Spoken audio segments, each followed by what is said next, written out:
Welcome to the Two Girls with Grief book club. We might laugh or we might cry, but we always read. This is a book club where every month we read grief stories, both real and fictional. This episode, we're covering From Here to the Great Unknown by Lisa Marie Presley and Riley Keough. Today, we're discussing chapters 5 through 6, which are some pretty juicy chapters. Yeah, so we even have on our notes here, chapter 5, just Michael Jackson. Yeah. Yeah, I remember the headlines growing up, but Kendall said she doesn't remember that. And from like a young girl looking at it from just, like, the news, I remember seeing that and thinking like, "Oh, yeah, they're like the perfect couple. Michael Jackson, Elvis Presley's daughter, it's like a music dynasty, it's perfect." And I remember when they got a divorce, seeing that in the news too and thinking like, "Oh, how sad, like, they were perfect together," and not knowing anything at all about their actual relationship. And so reading this book is like, "Oh, that really just kind of killed all the buildup that I had in my head of it being like this magical relationship because it doesn't seem like it really was at all." Yeah, it's interesting to think that it was like such a whirlwind romance at the beginning as well, Yeah. because they, for like a quick timeline, they met when she was a kid. Um, Yes. And I Googled before this episode because they don't ever point it out because he does say he remembered her from when they met when they were kids. He's like 10 years older though, which makes now what I read feel suspicious. Yeah, so he remembered her, like, I guess her and Elvis visited a show for Jackson 5, and then they met, and then it seemed like he was, like, pining from afar for a while, but then they caught up, they connected, and then he invites her out to, was it Vegas? For one of his Yeah, shows? I think so. Yeah, it got very also suspicious, like, their relationship. And this was they're older. I Yeah, think the they're suspicious older at part this point. She has her 2 kids yes, right now.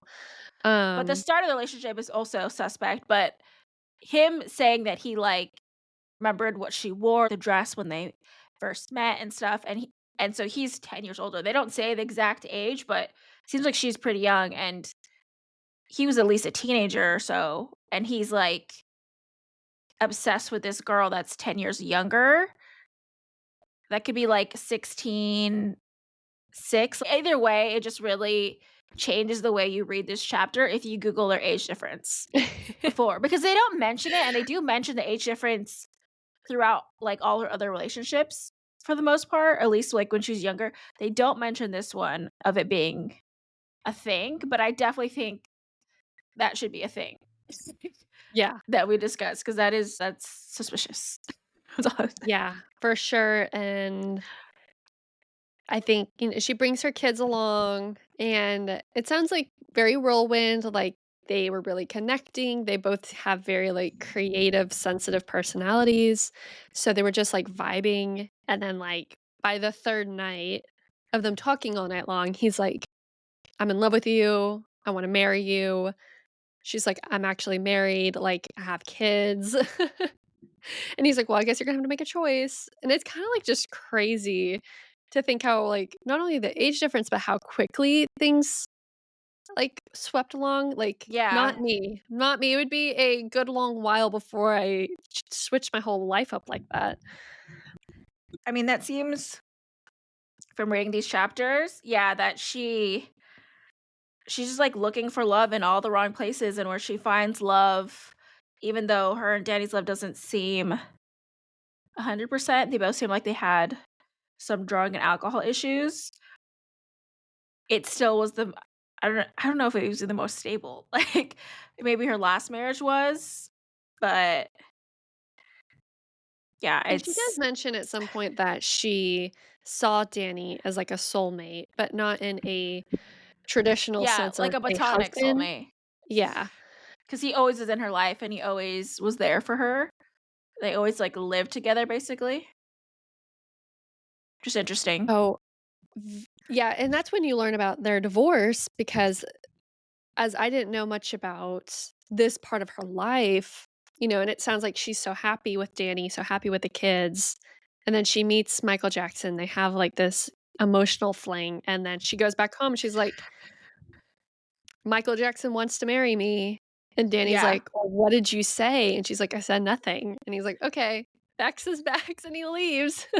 Yeah, I mean, that's what I What? would do because honestly, if that's messed up, but it just seemed like she was only loyal to her kids, I guess Mhm. is how I'd say it. Yeah, it just seemed like her history is just, like, bouncing to different marriages or relationships, and yeah, I mean, she married Michael Jackson, like, was it, like, 3 months or something after or something very, Yeah. very soon, but she was with him basically right after he, like, left that day. I mean, even from reading, the start of the relationship does sound kind of what I thought it was as, like, a kid of kind of, like they had very similar situations where they both never really grew up, Yeah. and so, in a sense, they were a great match in some ways because they both had this, like, crazy traumatic childhood where they Whimsical. yeah, magical sometimes, but they had experiences where they were emotionally stunted. They didn't actually grow up from that time, and even Riley mentions, like, her mom never grew up past the time her dad passed away, like, emotionally, and it seems like through this book and other things I've read about Michael Jackson, it's very similar. Yeah. I don't really know all the ins and outs of him, but yeah, I mean, from the meeting when she was 6 and he was 16 and he remembers every detail about her and was, like, obsessed with her since then And is I very think there's questionable also behavior. this kinda serendipitous quality of these were Elvis and Michael Jackson at the time were probably the most 2 famous musical stars Yeah. from the US, and like you said, I'm sure everybody was thinking, like, this couldn't be more perfect, and that Yeah. they both came from very famous families. They both know what it's like to have to dodge the media. They both know what it's like to have paparazzi following them, and yeah, it's very odd that, like, they both had very similar experiences, and yet also their trauma was kind of both, like, reflected onto each other. Yeah, and just how they never trusted people or anything. Mhm, I think they said there's, like, 10 years of Lisa Marie where she did trust people and then it, like, went out the window, but Michael Jackson shut people out if mhm. they told him no or anything like that, and then it seems like Lisa Marie kind of picked that up later on as well, and I mean, to be fair, she had so many cases of things like that happening, for instance, of pointing her, the sex photos, all this different stuff. It can be a very, I feel like, stressful way to live, not knowing if people are gonna sell you out for Yeah, different stuff, and it seems like back then, there was no boundary of what you could sell to the press. There was no, like, legal repercussions for that. So, yeah, it must have been a very interesting time. But, yeah, her and Michael Jackson, it just seems like it was a very, like, love kind of felt like they, like, maybe fell in love on the surface, mhm. like, their lives seemed magical together, and they both wanted that magical life, but then in reality, it just was not actually something that worked out or that would work out because they both had so many issues, it seemed like, independently of each other. Yeah, so, spoiler, they do get a divorce, not shortly thereafter, but Riley kind of as, context in that, they both seem to be peripherals around each other's lives even after the divorce from Lisa Marie's. Yeah, enough that Riley was like, "I don't even know if they were still hooking up or not," like, Yeah, it but was very back and forth. yeah, but the final phone call that Lisa Marie gets from Michael Jackson was that paranoia of, like, "Everybody around me wants to kill me," and I think, like, part she divulges on the drug that he was using that, what drug was he using? Like, Detromol or something? I Um, don't remember. I just remember he mentioned that he thinks he's gonna die young like Elvis. yeah, and that he had to have, like, a medical professional distribute this drug to him, that he had his own, like, on A hand. yeah, anesthesiologist. Yeah, It's and I crazy. I think mean, I'm sure it still happens now, but even more for so sure. back then where you just got away with anything, Mhm. and that's crazy. And obviously, Lisa Marie has been around drug abuse for most of her life at this point, but noting that she kind of focuses on his abuse of drugs and her concern about his abuse of drugs, because that was one of, like, the reasons she wanted to end things with him was, like, his blatant abuse, him hiding the drugs, like, I wonder if that was a primer to what we're about to see in, like, the second half of the book, and kinda like this is all just existed around her, and it's like, at what point was this not going to affect her personally? Yeah, and it's crazy how much I mean, it definitely seems like it was a wild, crazy time. Like, it was just the stories of, like, going to parties and drinking Mhm. and all the stuff, and her mom would be, one way this, like, sober and then not, it was just it seemed like there was just a lot of Lisa Marie was trying different things to see what worked, and sometimes she'd be, like, super staunchy Scientologist of, like, not doing anything, and then other times, especially towards the end, is where you see it really got her. Yeah. So, this next chapter is, like, the good chapter, it's the happy chapter, it's the what does she say? It's the 10 years that Life they felt, were like, perfect. happy. Yeah. Yeah. Simple. And Riley adds a lot of color to this part because you could tell, like, she's in her youth at this point. She has a lot of these memories that she can add to it, and she is claiming from Lisa Marie's child's perspective of how much her mom just loved life at this point, and it's because she wasn't with anybody. She was just, like, focusing on her kids, she was focusing on her friends, and just focusing on, like, trying to live life to the fullest. But it's also in this chapter, we touch on Ben, Riley's younger brother, and his importance to this larger story, in this narrative. And I remember, like, you have mentioned last episode that Ben is almost a doppelganger of Elvis. And it's interesting because they mentioned the same thing in this chapter too. Yeah. Yeah, they do look so much alike, and I do know that he commits suicide, that's not in these chapters yet, but I know that he's no longer here. Lisa Marie feels like he almost is like a reincarnated Elvis, but she didn't wanna put that on him, and then I don't know if it's Riley or Lisa Marie that points it out that, like, the same relationship that Elvis had with his mom is the relationship that Lisa Marie had with Ben, of Mhm, just, like, very codependent, always together. Like, I think she said, like, Ben was the love of her life, and Elvis was the same thing with his mom, like, when he was in the military and gone, his mom drank herself to death, worrying about it, and then when Elvis came back, that's when he got into, like, all the drugs and stuff as well, dealing with the loss of his mom or, like, not dealing with the loss of his mom and going into that, so it seems like there's this crazy I don't even know how like, some things I feel like you just don't understand, like, it just feels like there's something I don't know, there's something interesting about it that it's kind of like repeating a cycle, maybe it's just family yeah, trauma, but it is a weird thing where it seems like he really does Ben looks so much like Elvis, and then he just he also passes away early and maybe it was, like, too much, and, even Lisa Marie said that she thinks that she had her own reincarnation stuff, so it's like, I don't know, I don't, like, discount any of that stuff being true, but it is weird to think of, like, he would come back and still, like, you pass away early and you never I don't know, it's a weird thing to think about, and then even in the previous chapter, they mentioned that Priscilla had dreams of Michael Jackson for a few months after he passed away, and so it's like, I don't know, there could be a family that, like, psychic medium type thing, I don't yeah, know, but yeah, just that part was, like, very interesting to me, like, I would want someone to kind of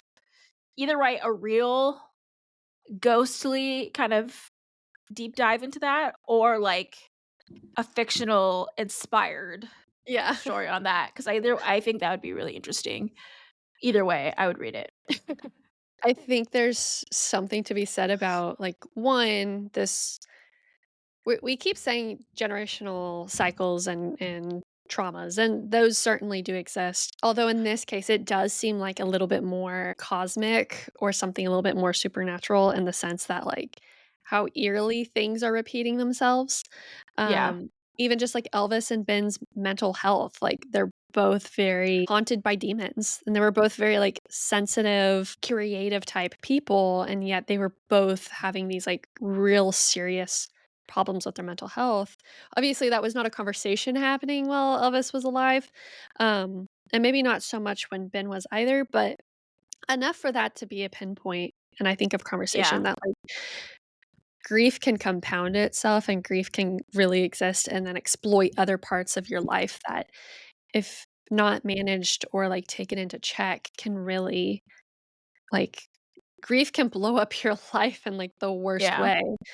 Um, and yeah, it's really interesting that, like, what we'll learn about Ben here soon and how much, like, that affected their family in the same way that Elvis's passing affected the family. Yeah, it just seems like there's so much interesting I don't even know say interesting is the right word, but just, like, traumatic family Yeah.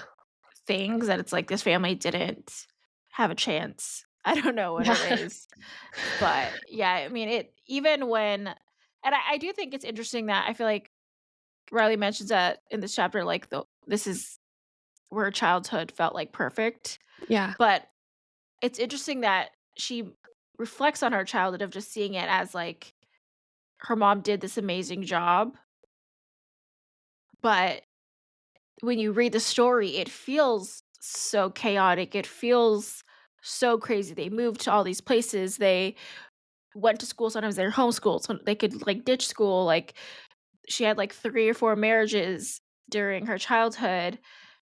It just seems like it would be a very crazy, unstable childhood in a way, Mhm. minus that, like, they always were safe, like, her mom always looked out for them and, they had money, so they're always financially stable and safe, but it's interesting that that's how she sees it when it just feels like pure chaos reading it, t but she sees it as, like, a positive, and Yeah. that to me is, like, super, I don't know, complex, interesting, I don't really know how to feel about that.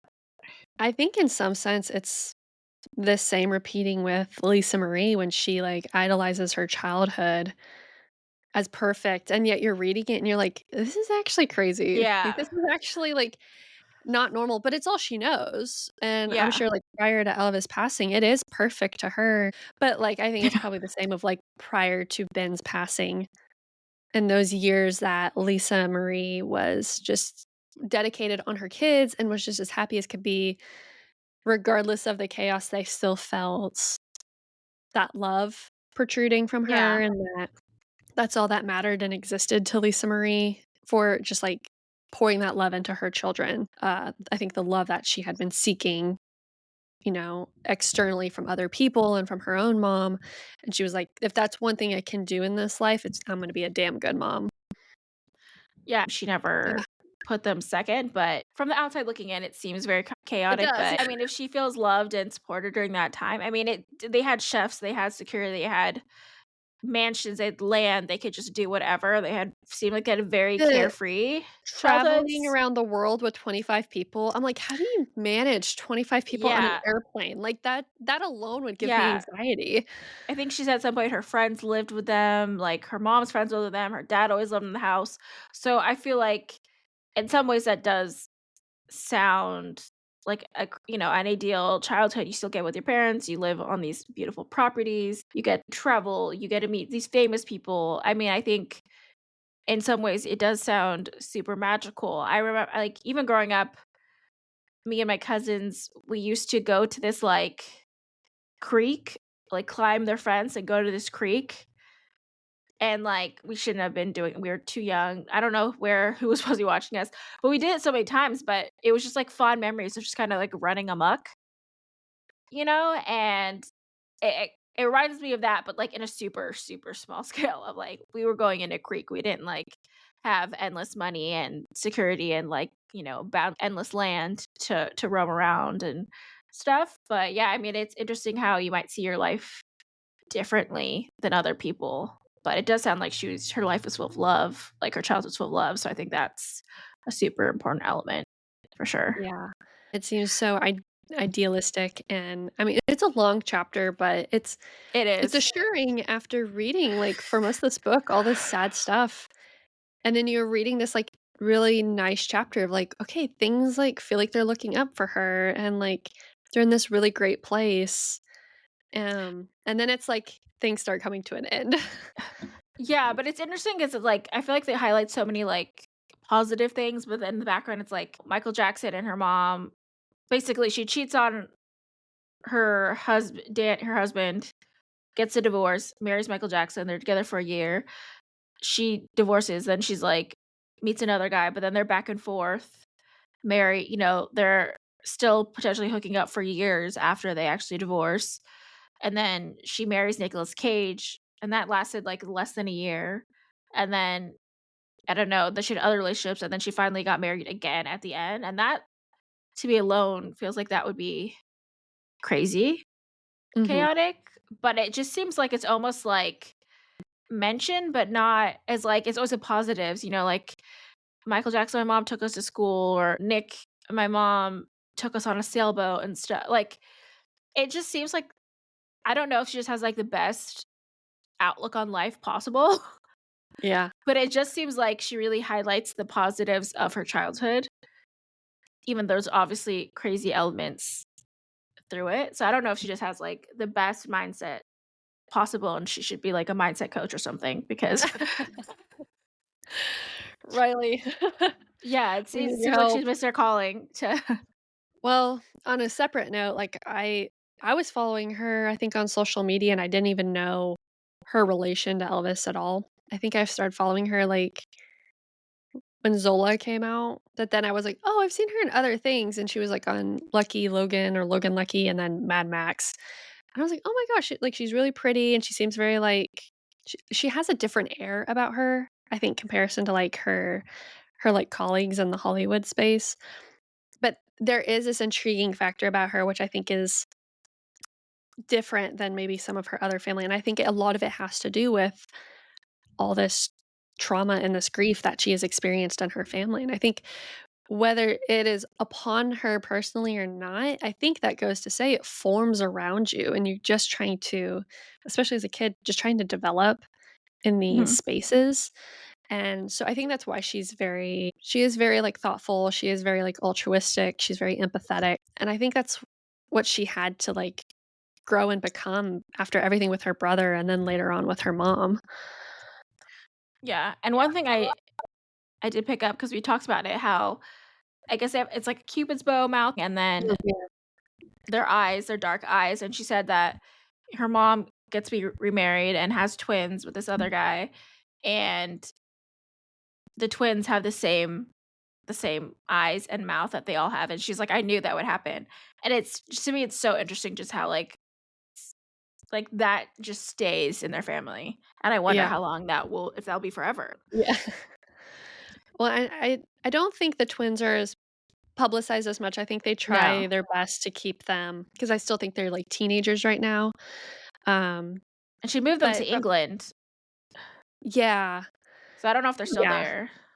Kinda like what she was saying something about, like, trying to give them like oh, maybe this might be in the next chapter actually, but, No, like it's in this chapter where they talk about she wanted to, like, dedicate being, like, just a mom, and she wanted to do it right, yeah, and that's where like a Riley's like second chance at yeah, motherhood. that's when Riley's like, "Well, my childhood was, like, perfect," but she wanted to do even better. And then there's, like not saying this is weird because everybody's family has, like, some weird thing, but, like, Priscilla gets pregnant with, Oh, another child yeah. too, and so both Lisa Marie and Priscilla are pregnant at the same time, and I was like, "What an interesting dynamic." Like, it happens all the time, and it's Yeah. not weird or I anything, mean but it's just, like, Priscilla being she now has another child next to Lisa Marie. her and Elvis met when she was 18, so they, like Mhm. it was super young, but she did say that Yeah, her mom was, like, super loving toward knew yeah. her to her new kid, so I can see where that'd be hard, but it seems like their relationship both improving, their family just seemed more complicated than I, like, thought growing up. I was a fan of Elvis and stuff growing up, even though he already passed. It just seems like, wow, there's just so many levels. to it. Like, I didn't know about any of the Priscilla stuff It is either. kind of, like, weirdly not saying these are similar cases at all, but in, like, complicated families, like, the Kennedy family is also one that's, Oh, like, yeah. really riddled with grief and trauma and death and Yeah. weird coincidences that keep happening, and it's another family where it's like So many people pass away. Yeah, it just feels like you don't understand, like, what is going on. yeah, and it's, like, also in front of, like, public speculation, and, and I Yeah. think in the modern sense, like, that's when people talk about the Kardashians, like, they're kind of our modern version of a, like, American dynasty family, but I feel like they're not Don't as say that. complicated. I personally don't feel that way. Oh, Say but yeah, I mean, you don't see as many families. Also, I think now bigger stars are learning to, like, keep their kids out of the spotlight as yeah, much. And now I think also stardom is kind of expanded in a sense because you could be like movie star famous or singer famous, and then you could be like TikTok star famous. Like there's right. different things. So I feel like the star power isn't as strong as it was before. There Yeah, wasn't like social media stuff. So I think it is a little bit different where you don't have these just like families you follow. we should Well, to end this chapter on a sad note, basically they allude to that Lisa Marie gets stuck on drugs after her C-section.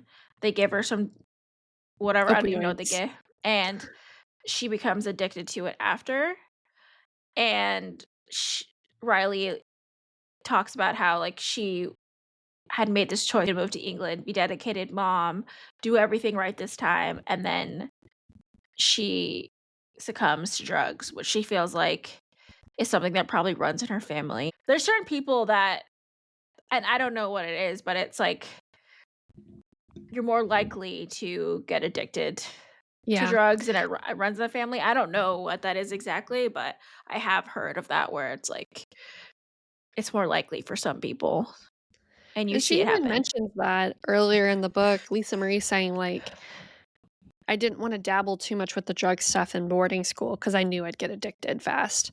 And so she's like, "That's why I really kept it away for a long time."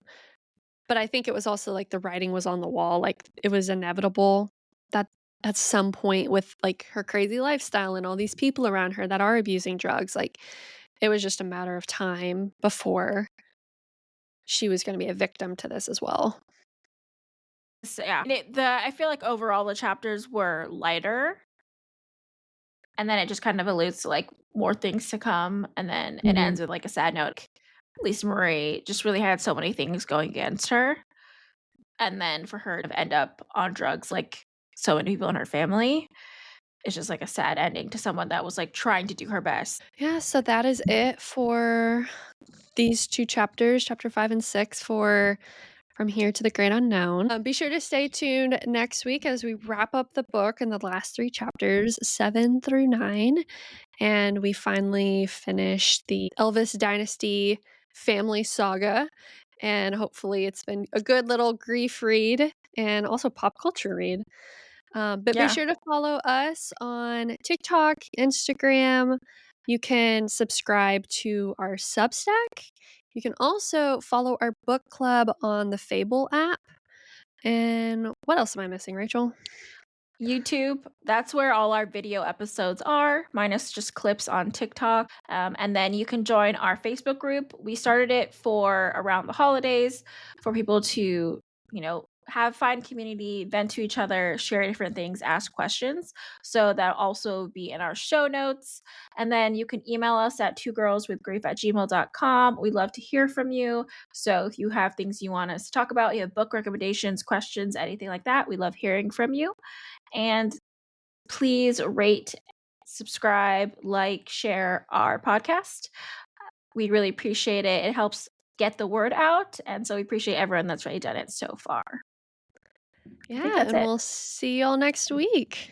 Stay tuned for that. And then when I pick a most likely romance slash griefy book again.